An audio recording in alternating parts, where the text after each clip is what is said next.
I've got my mConsent iPad software here. We're connected to Dentrix. Today I want to talk about intake forms and intake paperwork. So if you know anything about mConsent, you already know it's great for in practice, simplifying your document management, intake forms, scan cards, consent forms, treatment plans, and so forth. But what about your patients that would like the option to do the paperwork from home? We have a great solution for you. So I'm going to click my admin panel. You'll see that I have something up here called Webforms or online check-in forms. What that is we provide a link to be embedded into your website. It could supplement or replace that existing link to print off forms. It can be sent off in email appointment reminders or new patient welcome emails. It's your link. You can do with it as you wish. So I'm going to click into that link now on my desktop and show you exactly how this would work. Okay, so I've clicked into the link, and this is kind of how it could look for your practice. Now keep in mind when looking at these online forms that we will customize this for your practice. We're going to add in your logo, your practice information. Really make this an extension of what you're currently doing with your website. I went ahead and pre-populated the form so you didn't have to watch me type through here, but this is kind of the information that you could be capturing. We will customize it based on your current best practices and only capture the information that's pertinent to your practice. So just some basic patient information here could be filled out. Now we do have required fields as well. So anything that you must have, we would put an asterisk in. The patient would be required to fill that in. So I'm just going to plug in something here. And then just basic contact information, email, home phone number, cell phone number. I really like that we have a status bar at the top that's going to let the patient know where they're at in the process. Responsible parties information will be filled out here. Emergency contact info here. And then your patient can actually update their insurance information here. And then the medical history update as well. Just a basic questionnaire.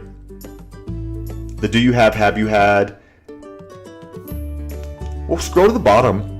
You'll see that we have a place for the patient to sign. This is really important that they're able to sign it from home. A lot of places offer fillable PDFs, but when the patient completes it, they still have to sign it on a pad in the practice, or it has to be printed off and signed in the practice.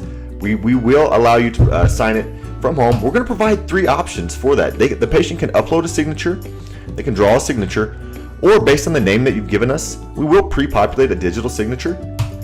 Not only that, we'll give you the digital signature. We're actually going to capture the IP address that it's coming from as well. So you're getting 2 layers of authentication when it comes to these signatures.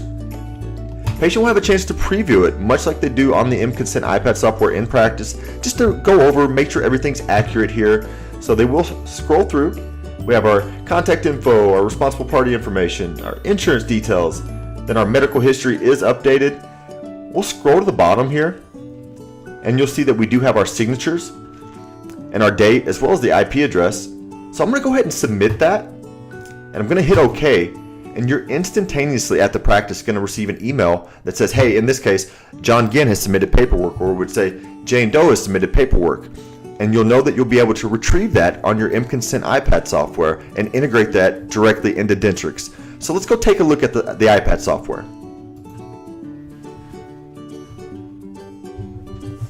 And we're back on mConsent. We've already received the email that says, hey, John Ginn submitted paperwork, so we're going to retrieve that on the software. You look up in the upper right hand side at the admin panel, and you see that you have a 1 with a little red dot. Much like when you have a text message, that's letting you know that you have a form available for review. So I'm going to select that, and I'm going to plug in my password. And under pending forms, you see I have something for John Ginn, so I'll select into that. And as you can see, it's that form I just submitted from the desktop. So everything came over nicely. Now what I can do is either approve or reject this. I'm going to go ahead and approve it. It's going to say this patient doesn't exist in your EMR. Would you like to create John Ginn as a new patient? I'll go ahead and hit yes. And then it could actually associate it with the doctor if there were multiple doctors in their practice. So I'll do so. And it's going to successfully upload into Dentrix for me. No need to import, no need to transfer the files over. It's a very seamless integration. And then with that from the pending forms queue. So let's go take a look at Dentrix to see how the form came over. Okay, we're looking for patient John Ginn that I just created here. So So I'm going to click into the patient's family file, and it actually went right to the document center, which is great because that's where the form is. So as you see, I have a form submitted here today for patient John Ginn. Let's click into that to make sure everything came over properly. Looks great. Makes it that easy for your patients to be able to submit their paperwork from home, free up your staff, allow you to see more patients. If you have any questions at all, please give us a call at 877-203-6767, or you can visit srswebsolutions.com/mConsent.